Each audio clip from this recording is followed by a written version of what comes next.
You are the actor that played the most interesting man in the world. I don't always drink beer, but when I do, I get asked if I am you all the time. It has been such a blessing in my life. I've gotten free drinks, I've taken pictures with people, I've met beautiful, interesting women. I can't even imagine what it's like to actually be you. well, I'm flattered. You're not bad looking. Oh, hey, you're not either. Thank you. Appreciate that.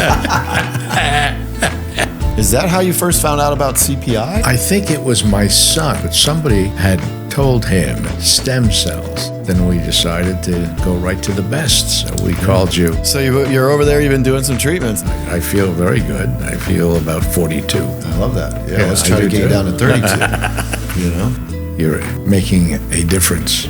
I'll be back. I'm counting on your magic. Okay, count on us. We're going to do it. Stay thirsty, my friends. Welcome to the CPI podcast. I've gotten to meet a lot of amazing people working down here at the hospital with CPI and stuff. But I got to say, Jonathan, never, ever in my wildest dreams did I ever get to think that I was going to get to meet you. I am super excited about this. You are the actor that played the most interesting man in the world. I think I told you before, I get asked if I am you all the time. It has been such a blessing in my life. I've gotten free drinks, I've taken pictures with people, I've met beautiful, interesting women. I can't even imagine what it's like to actually be you. Thank you for coming here. Thank you for coming on the podcast. My pleasure. You owe me some royalties. I do, and you told me that you're keeping track of them. I mentioned to you before, for years when, you're the most memed man in the world, right? That's true. When Facebook came out with that face recognition thing, for some reason it thought I was you. And I've literally had, those memes, I just went viral for, it's got to have been at least a decade, Yeah, we've been off the air for 6 years and they're still going nuts. What year did the promotion start? It started in 2006. 2006, yeah. Okay. And it started small. It started in Arizona, Florida, Texas, and California. That's all. That's it, huh? With ESPN, we launched on that. Okay. Yeah, because I was in California, and as people started uploading those bazillion different memes, for some reason, Facebook facial recognition, and I literally have days I'd get 1,000 notices. I'm not exaggerating at all. 1,000 notices. Somebody's uploaded a picture of you. Somebody's uploaded a picture of you. I know. And, so... I'm very lucky. Glad you're here. I'm glad to be here. It's a blessing, too. huh? Yeah, it is. I mean, it's a very, very difficult business. People come up to me, hey, did you ever do anything before? And the truth of it is, I was a journeyman actor, and I had starred in over 350 shows. Nobody knew it. But this marvelous little commercial put me on the map worldwide. Oh, yeah. So I know how lucky I am. We were out at the restaurant, and everyone was recognizing you. Well, somebody must have, did you tip them off? I did not tip them off. I don't, we have a lot of celebrities come down here. I don't, tell anybody, anybody, I don't point anybody out and stuff. So, yeah, I mean, they were great commercials. I bet you sold a lot of beer. I think I did. And I do know, people always ask me, how did I get it? Which I can tell you about. But what's happened since to Dos Equis? I can understand them wanting to change a layout or a program. But to quit at the top, we were right at the top, and then they just went in a different direction. They brought in some other fellows at the top end of management, and I think they wanted to put their own stamp on it, so they changed things, and they decided I was too old. Wow. So, yeah, there you go. Man, well, if you're listening, Dos Equis, you screwed up because I don't know anything that they're doing or what they've done since. I know they built a stadium or something, but I understand that their business dropped way off. Yeah. Yeah. So I had a great... I mean, those commercials were great. Everything they were about it was fun, great, weren't they? Yeah. I know that I was told that in certain areas when the commercial would come on in a bar, everything would stop, So I believe it, yeah. I was very lucky. It's a great campaign. And it was kids that were going in to make a pitch for Dos Equis that created it. And it very quickly, almost on the spot, that one of them was living in his mother's basement. And it was a brilliant concept. It was different. It was not a hard sell, as you know. Yeah. So and they just and all the stuff they had you doing and all those things. It was marvelous. Just, I had a couple of close calls. Did you? Yeah. Like what? The rhinoceros, oddly named Spike. I had to paint this beast, and he wasn't hobbled at all. The only thing between me and this rhinoceros was a little kid with a little whip, like a circus whip, like you get when you were a kid. That's all. And I said, listen, I always made friends with the animal trainers because some of them were dangerous, like Spike. I said, what do I not have to do? How can I best? He says, don't move quickly. I said, buddy, if I'm going to run, I'm going to run pretty damn quickly. But fortunately, Spike liked me. The one that didn't like me was the puma. Yeah, I don't know if you saw that when I'm feeding him. I saw all of them. You probably did. Yeah. But there was like an invisible length of something or other that was on him. And I'm making a steak for him. And he's supposed to jump up, and then I tell him to get down. And he hated me. Maybe he was anti-Semitic. I don't know. I could see in those beautiful green eyes his passion to getting me, and they hiss. You know that? It's a frightening thing. So anyway, I noticed when he was jumping up on the table that he would grip the edge when he was supposed to get down on a cue from his trainer. He would grip the edge of the countertop. So I watched for that, and then I said, abajo. And everybody thought I had an in with the animal. He jumped right down. Oh, wow. Yeah. So he listened to you. Oh, yeah. He respected you. It was fun. Yeah. The thing that frightened me the most was not the big animals. It was the birds. At one point, there was they had set up a map, and the gig was to say, where am I going to go on my next exploit? So I come out in this dinner jacket, and I had a gauntlet, a leather gauntlet, and I'm looking at the map of the world, and I'm supposed to put a pin in it. And as I raised my hand, the bird was trained to come down to the gauntlet, and I had a dead field mouse in my hand. So I could feel like a vice. He has these huge talons. I don't know if you know it, but they are nocturnal killers. They are real predators. And this owl just clamped on me like that. And I was worried. I said to the guy, I said, what happens if he decides he doesn't like my face? He says, you're going to have trouble. He says, again, just don't move fast. To feel like clamp and these huge talons, that was scary. Yeah. Done a lot of things like that in my career. I felt those birds once. I was in Qatar. Yeah. And they have falcons out there. Oh, yeah? They're strong. Yeah. I feel like they should break your bones if they wanted to. Yeah, they could. Yeah. They could. It's interesting, though. Yeah. The thing that was really spooky, though, it was an old show. I think back, now about all the close calls and the things I did. It was crazy because I always said, I can do that. Stupidly. I couldn't do everything. I once told Vaseline Hair Tonic 10,000 that I could jump off a moving train. I figured I'd break both legs, but, I was young. I'd recover. And had some real close calls. Yeah. Well, you made it through all of them. I think I did. Yeah, well, you're still here. Yeah. A lot of people, hey. Yeah. Both of our ages are not here, so we're blessed. Both of our what? Ages. Yeah. Yeah. Working at the cancer hospital, unfortunately, I see a lot more younger people with cancer. And it's just really sad. It is sad. So you're doing a great job with what you do, incidentally. Thank you, sir. It's got to be very rewarding, isn't it? Oh, yeah, for sure. I love my job. I'm a workaholic. I'm addicted to work. You know? Like, just you're here this week, and how many great people, do we have down here this week? It's just like, it's very rare that we get somebody who just isn't really cool or isn't somebody doing something interesting, right? And I personally spend as much time as I can, with the patients. People? Yeah, and I must say they really like you. Right? Yeah, I like all of them for the most part. Every once in a while, you get one that needs a little, get them out. But, tune them up. I'm a people person, so I enjoy it. My Rolodex is ridiculous. I'll bet it is. I got to meet Lorenzo. Lorenzo. So. Well, you're going to enjoy that because his father is so much of my story. Yeah. Yeah. He was my. Is that how you first found out about CPI, or how did you guys end up? I think it was my son that was visiting me, and he started talking to me. He's had this very strange syndrome that I briefly discussed with you.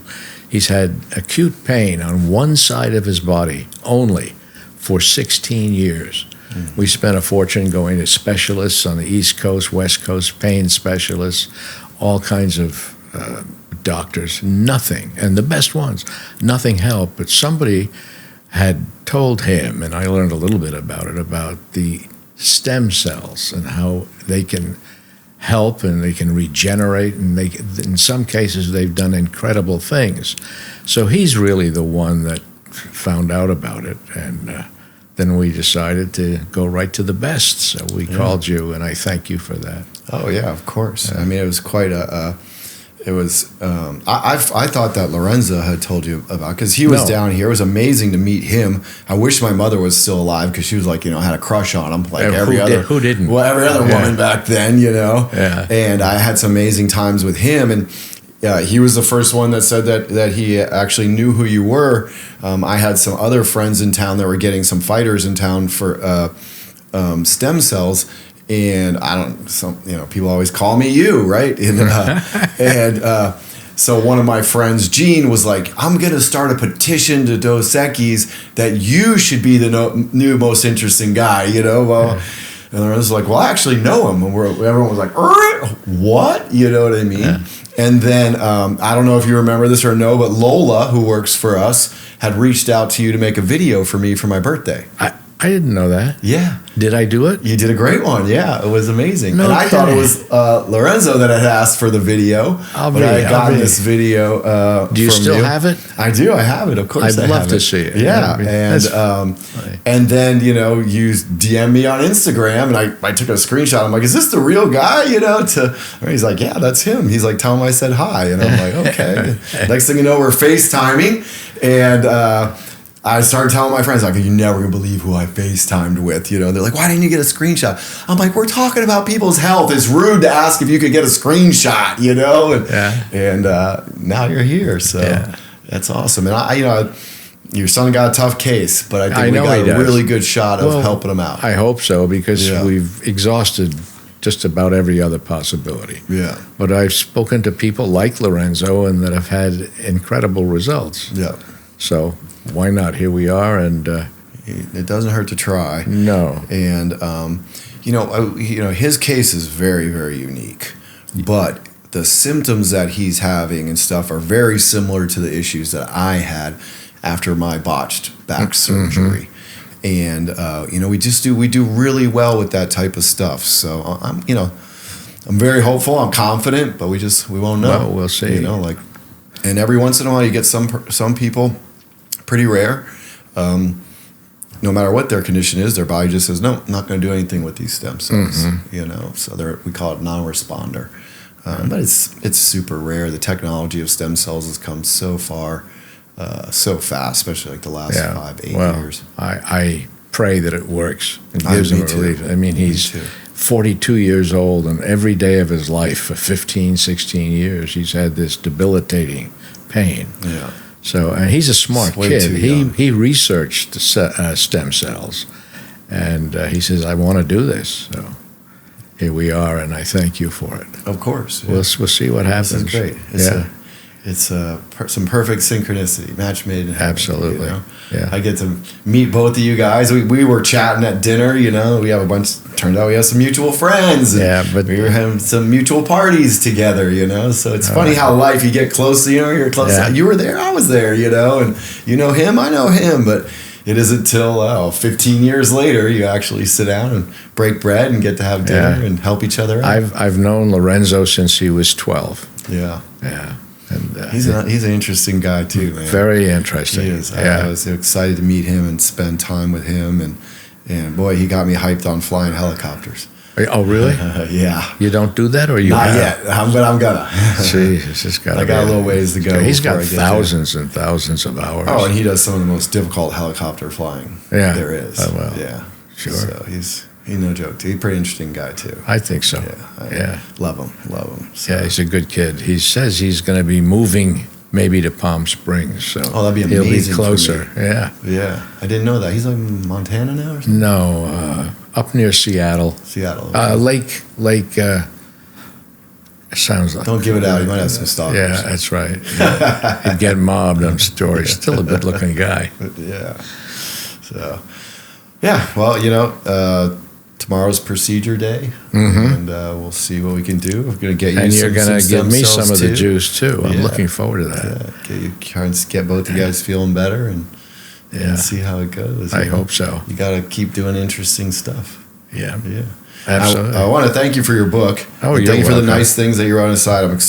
Just got it last night, so I haven't read it. Yeah. But you're just one thing was really cool is you were just mentioning, like it's more than just stories about your life. It's really about you, your relationship. There's some with your stories about my love life, and some of the. Well, I don't want to allude too much to it, but it's more than that. It's much more. It's about a young boy that was really having trouble with life. My parents were divorced, and I was always wanting to be with my father. And my mother was a rather famous high fashion model. She was one of the Conover girls. I don't know if you ever heard of them. I'm not familiar with that. But Lauren Bacall was her modeling buddy.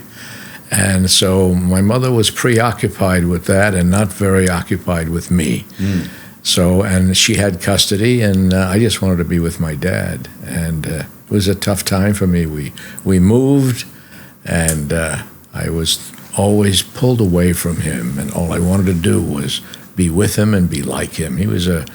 You would have liked him. He was a phys ed teacher.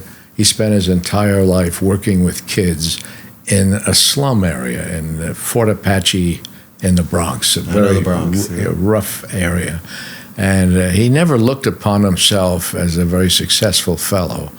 But 15, 20 years after he retired, some of these kids that grew up in the slums that got them scholarships and things. He sent 3 boys from one family to Yale.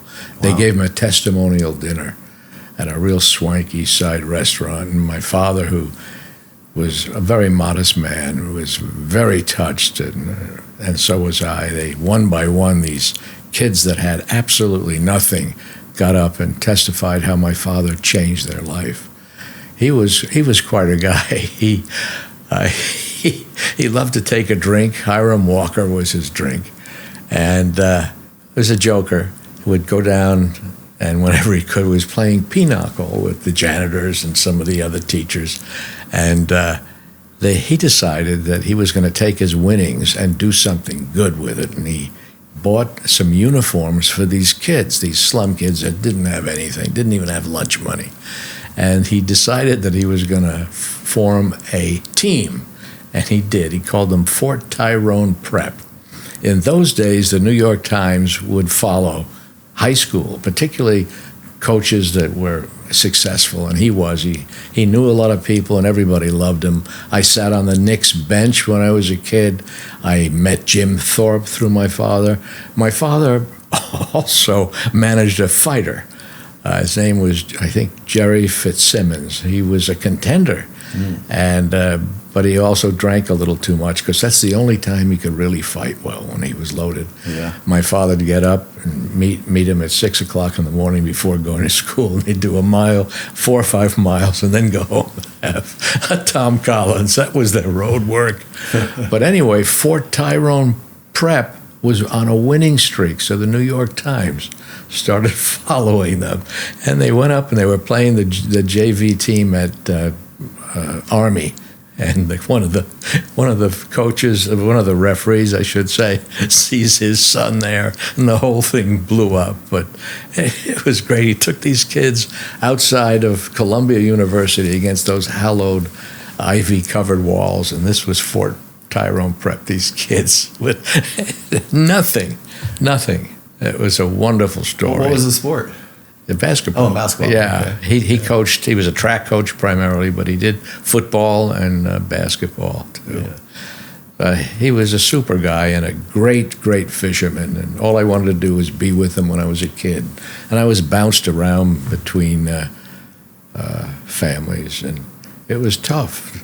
But he got me. My father got me to somebody that straightened me out. I was asked to leave NYU college, which was I went to BU beforehand, and I majored in the Wonderland dog track. I didn't take school very seriously, and then I went down to NYU, and I just got into some jams. I didn't like authority, and I didn't like the rules and playing the games, and I was asked to leave. Let's put it this way, and my father was worried about me. I was leading a rather fatuous life, partying, drinking. Not a serious fellow. He says, "You got to speak to somebody, son." And I said, "I'm going to introduce you to a famous psychiatrist." This kind of made me nervous. And he did. He introduced me to a fellow who was a famous doctor, Frederick Wortham. There's lots of books by him. His claim to fame was his war that he carried on with the comic book industry. And he agreed to see me. He was hard to get to, but my father was having an affair with his nurse. My father had a lot of important affairs in his life. And I saw this doctor. He was a disciple of Freud, and he worked with Carl Jung, and he was just a great fellow. And he says, He had a cigarette banging out of his mouth. He was trying to quit for 15 years. And he said, "I'm going to introduce you to somebody next week that's going to change your life." I said, okay. I was ready for it. And next week I come back, and here's this very tall, effete guy. It was a cloudy day, I remember, but he had sunglasses and a beret and a long filter cigarette, and he interviewed me. I didn't know, but he was a famous director. So he goes out one door, and I go into the doctor's office, and he says, "I'm going to treat you, but you have something you have to do for me." And I said, "What's that?" He says, "I want you to study acting at a place called the Living Theater." Only time I ever was an actor, played a girl in camp, and I don't want to do that. He says, "Then I'm not going to treat you. That's the deal we have. You have to make a commitment to me."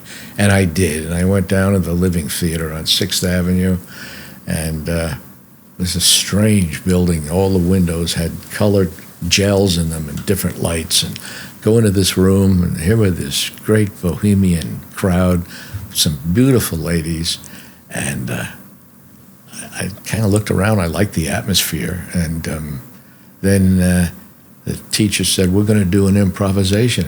Fine. I had no idea what it was, and he says, "You're going to start it." And I says, "Okay, what is it?"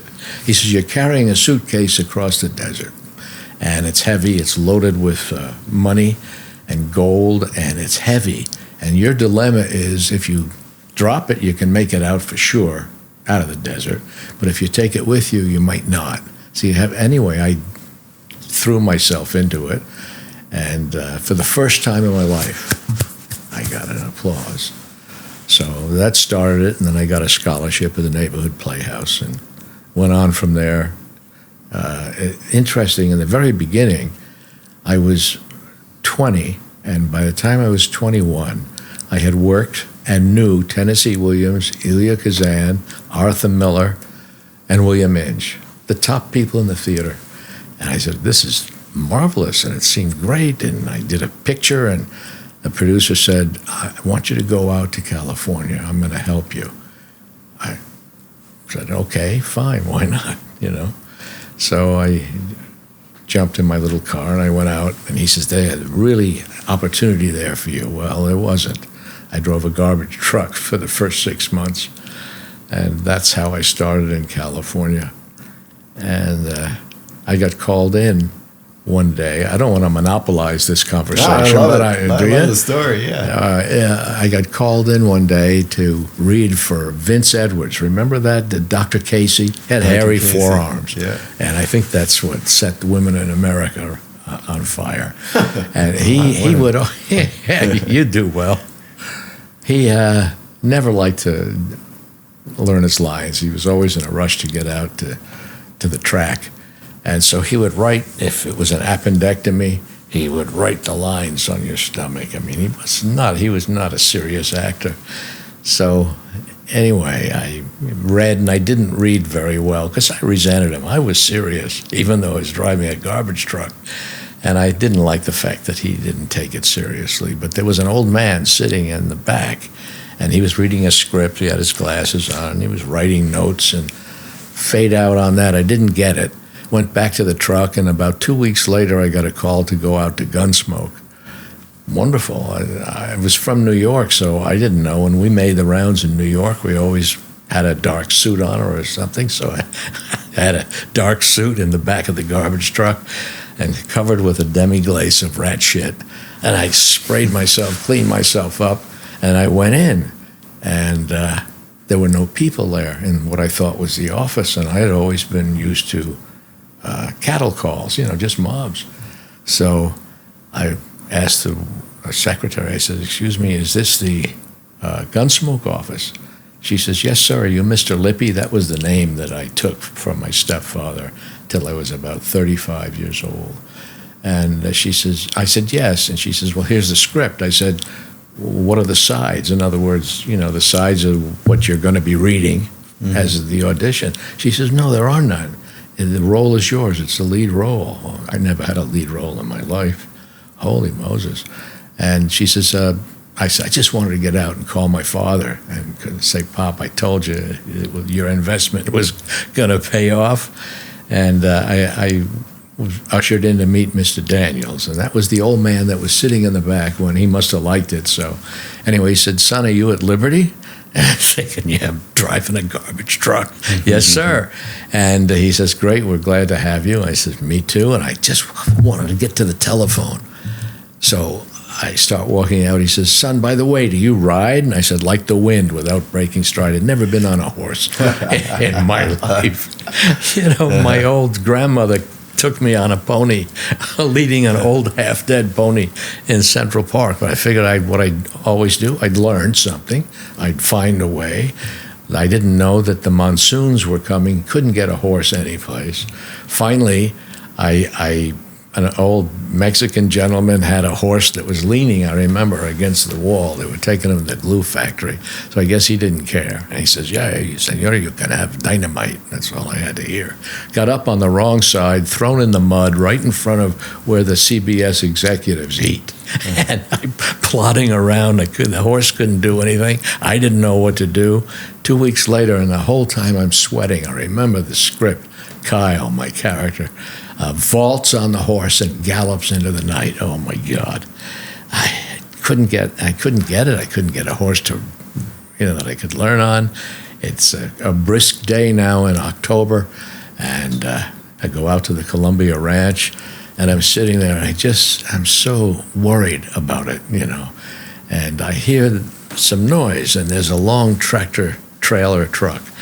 And so I want to be one of the boys, and I look at one of the wranglers. I says, "Oh, Wrangler," I says, "what's that ruckus?" I thought that was a good word. And he says, "It's nothing, kid. It's just the horses. They want to run." Oh, my God. All right.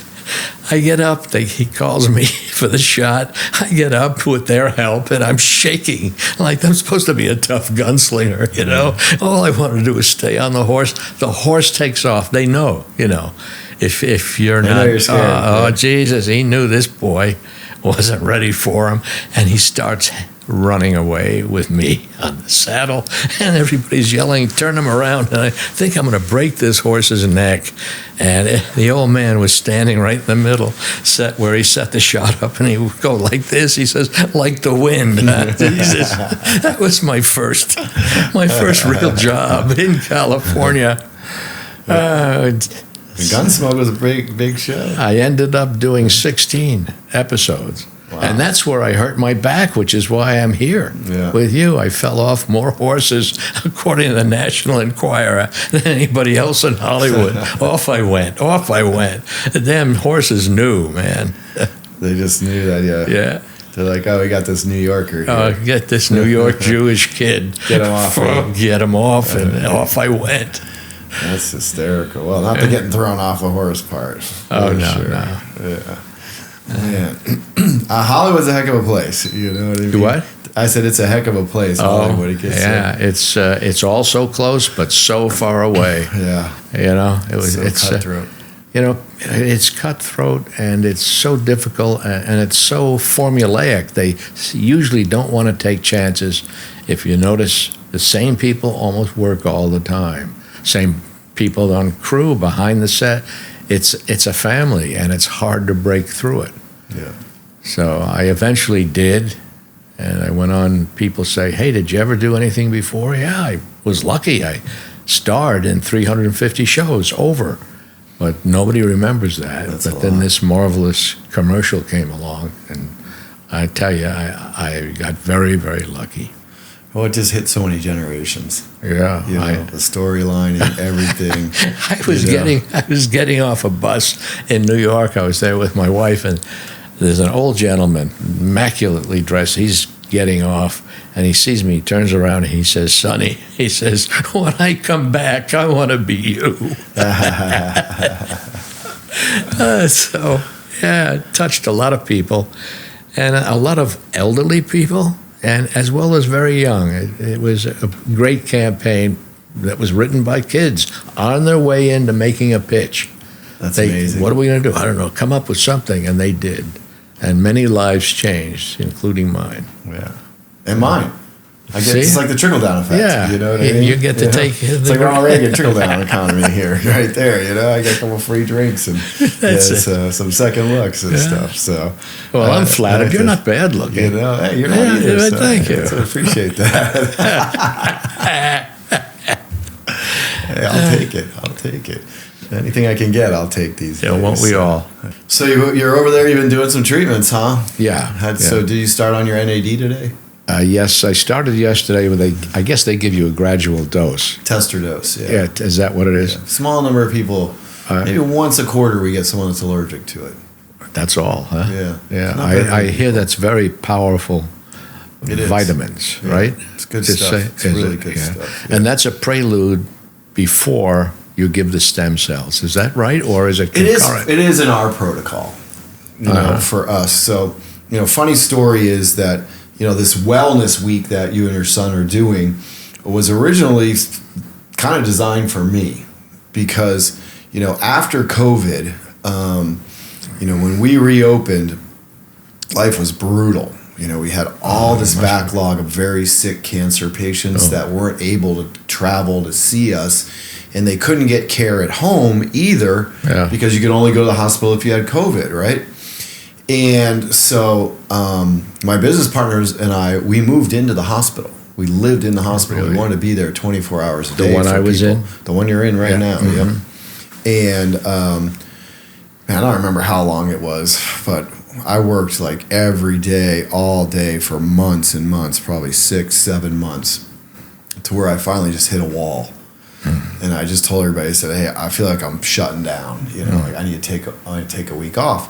And so I went to the doctors and I said, "Look, you got to get me back on my game in 5 days. Like put together the protocol that you think I should do that'll get me, back." And so they put it together. So you're doing the hyperbaric oxygen, the IV ozone, the NAD, the Myers cocktail. And at that time, I did IV stem cells. And so I hadn't seen any of my friends in like a year, So I went on Facebook and I just said, "Hey, guys, I'm taking a week off. I'd love to see anybody. Here's the protocol, this health protocol I'm doing for a week. If anybody of my friends want to come down and do it with me, hit me up." I was just hoping to hang out with some people I hadn't seen in a while. Well, that post ended up kind of going viral. And it's just like friends of friends shared it. And I think everybody wanted to recharge after COVID, right? They just wanted to feel better. And so, we had some friends come down and stuff. And it ended up being more friends wanted to do it than could just be there the week I was there. So it continued out. Did you put this formula together? I didn't. The doctors put it together. I see. Yeah. And basically what happened was first we had to, take care of our cancer population before we could start stem cells up, this life or death, right? And so once we got that dust settled and got that going again, we started up with the stem cells. And when we started up with the stem cells, so many people were like, no, I don't want to come just do stem cells. I want to do that health week thing. And so we're like, oh, well, yeah, you can do that, And so many people, then you end up having somebody that's just doing the stem cells and sitting next to somebody that's doing a whole health week, and they're jealous, right? They're like, wait, I want to do that too. And it just, I felt so great after it. So many people felt so good. That NAD makes you feel great. You get all that extra oxygen into your body. You do the Myers cocktail, all the high dose vitamins and minerals, anything you're deficient, in, and just all that. Have you been in the hyperbaric oxygen? No, yet? I was going to ask you. I don't even know what it is. Oh, it's this big tank. Ours is a 6-person one. It's huge. And it's pressurized with oxygen. So you're breathing oxygen, but the tank itself is pressurized too. So it's literally pushing oxygen through your skin deeper into your, body. You feel great. Remember you were talking about Wim Hof? Yes. When I'm in there, I pretend I'm Wim Hof, and when I get out, you just feel so energized because you're doing your big deep breaths with the whole. I know the athlete. A lot of major athletes are doing it for years, right? Yeah. I've always wondered what it was. Is it? Yeah. And basically, it's infusing the body with oxygen. Just hyper-oxygenating the body. And then, the IV ozone, where they take some of your blood out and they put the ozone I had gas that in yesterday. that. Yeah. Oxygenates your blood, does its best to kill off, bad stuff in your blood, parasites, pathogens, bacteria, whatever. What about the Myers thing? Is that for the cleansing for the liver? It might do some liver cleansing. It's just mostly just a whole bunch of vitamins and minerals. I see. To make sure you're not deficient on anything. And when will I have that blood panel? That they took a lot of blood. Yeah, you'll get the results probably because you started a day late, so probably Friday. Friday. Yeah, we do a full blood panel on everybody, way Fantastic. more than we need to do. And we've, there's been some patients that we saved their lives just off of that. Surprises. Huh? Yeah, that's people wonderful. see stuff, And the doctors, they'll spend a lot of time going through everything with you and make suggestions and stuff. Yeah. Nice thing is if you need some medications, they're a lot cheaper down here in Mexico. I noticed that. Yeah. So can you, in layman's terms, tell me what is stem cell therapy? What is stem cell therapy? That's a good question. So stem cells, some people call them signaling cells, right? And they're able to go into the body and signal where your body needs to repair, okay? And so it does that basically by, where their body has inflammation, it's attracted to that area goes where to the it. inflammation is, and then it signals, and it's not just those actual cells becoming tissue, but it can also signal your body to create the other cells that you would need to. So we have a lot of really good results from patients who have heart issues. And my understanding is that the stem cells that we have, they can't actually turn into heart tissue. Really? But when they go through the heart and there's damage, they can signal your body to create the cells and send them to the heart. I have 2 stents, so maybe I'll get lucky. We've helped a lot of people with that. Yeah, that's what really? that IV stem cell is really good with that. There's no limit to it. There's some literally miraculous stories. People about tell people me with that their their hearts. vision has frequently improved. Yeah, that's amazing. I don't know about that one, because there's really the science is out. I don't know, placebo is a hell of a drug, right? If that's all it is placebo, take it. That works, right? That works for me. But from my understanding, there's not a lot of scientific evidence. Now, however, all that NAD, you're going to do a lot of NAD. Yeah. 100% improves my vision. Really? Oh yeah, my vision gets if I have so much time with screens on the computer, the phone.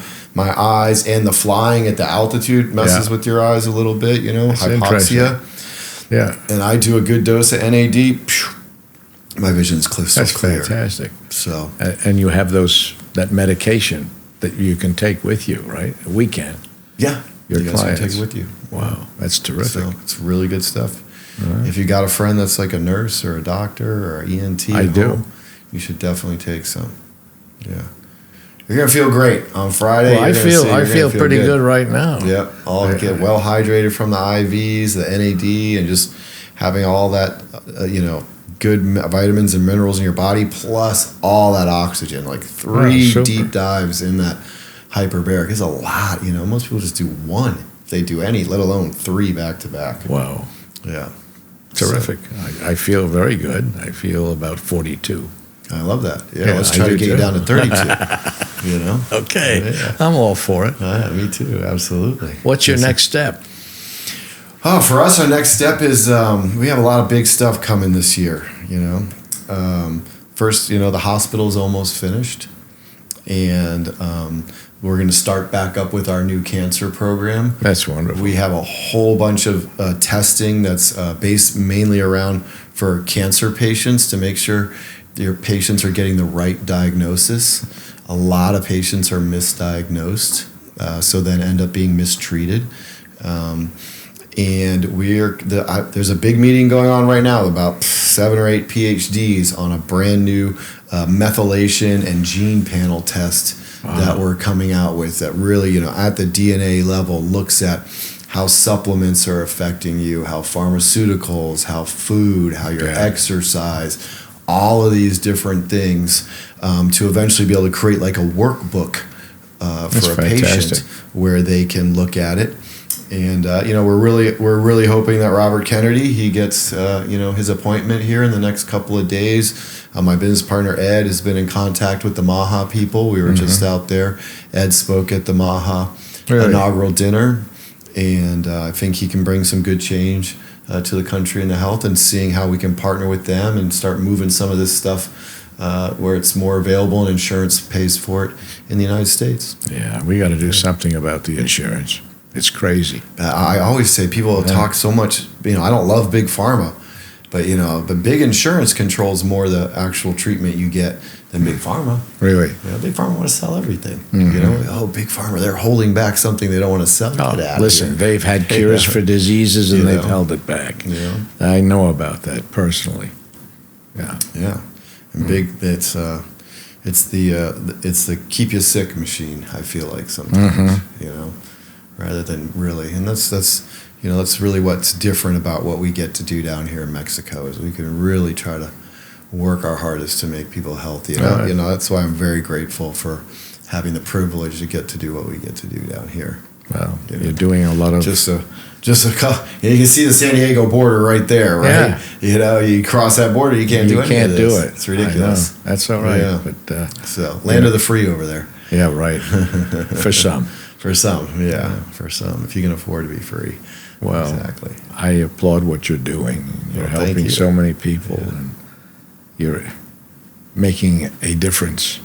We're doing our best. Yeah. We're doing our best. It's been great. I'll be back and with a report on my son. I love that. Yeah. Let's get him better. I got my fingers crossed. I'd love to do that. Nothing has worked. Yeah. Every major specialist, East Coast, West Coast, all kinds of. He had 2 surgeries that were useless. Yeah. You know. Imagine just having to go through those too. Terrible. Just tell me the recovery was awful. Yeah. Oh yeah. Yeah.